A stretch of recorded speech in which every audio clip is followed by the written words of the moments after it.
Hello friends, Jeff here and welcome to my corner and welcome to another Quick Tip Tuesday. Today we're going to have a quick look at some brushes like I have here in my hand. Like you can tell, they're pretty beat up because I use them all the time. Now there are so many products out there when you build models and you paint and start weathering or even chipping. There are so many products out there that almost each brush has a certain purpose. And most of the time I designate a certain brush to a certain task, like for instance these here. I use these for chipping. These are synthetic brushes that I cut off, that I make a little bit shorter so they're a little bit more stiffer, and that will give me the opportunity to really take off a certain amount of paint and still can control it. Here is another one that's also I use for chipping. And sometimes when the paint doesn't come off right away or you waited too long with the chipping medium, then I use one of these brushes. This is more like a bristle, but still it does the job.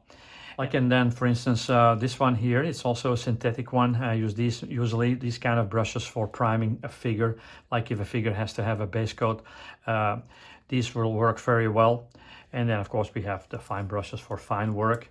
The flat brushes here, this is also a synthetic brush, and I use these most of the time for applying pastels. Very inexpensive, they last forever, but I like these just for applying pastels, and they will do the job. Now, for as long as I can remember, and for most of my career, I used Kolinsky Marder brushes. Like you see here, and they call them cat tongues because they're basically cut in a round shape.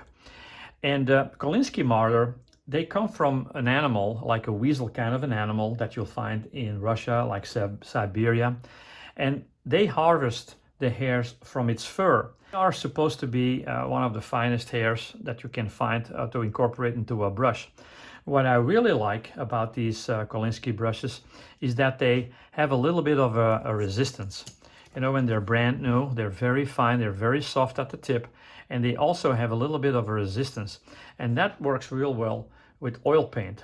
If you have to blend oil paint, if you have to make something fade or make sure that you avoid as much streaks as possible, then these will come in handy. And usually I'll buy like 2 of each, and the sizes I use is like a 6, a 4, and a 2, and those are the most common that I use to paint, like I said, to paint figures, to apply oil streaks, to do exhaust streaks on an airplane, and all working with oils. So these are really very good to do that. They're expensive. They cost about, you'll find them on retail stores online, and usually they go around $15–20 and up, depending the size of the brush. And I usually buy 2 of each so I can rotate them, so I don't have to use the same brush all over. And then if you take good care of them, they last for a long time. And if they wear out, then of course they will have a second life in doing all the other stuff that I just showed you. You can use them for chipping, you can use them for applying washes, etc. But when they're brand new, that's when they are the best to work with oils. But that's just personal preference. Like I said, there are so many brushes out there, and they all work. It used to be that in the old days, you know, you have to have a perfect brush to do something or to do the dry brushing. But now, sometimes the rougher the brush, the better the result. And if it gets the job done, then you should stick with it. So here you have it, guys. Not really a big secret, but I just wanted to share or show you the brushes that I'm using. And what you see here in front of you, that's all the brushes I have on my desk, actually.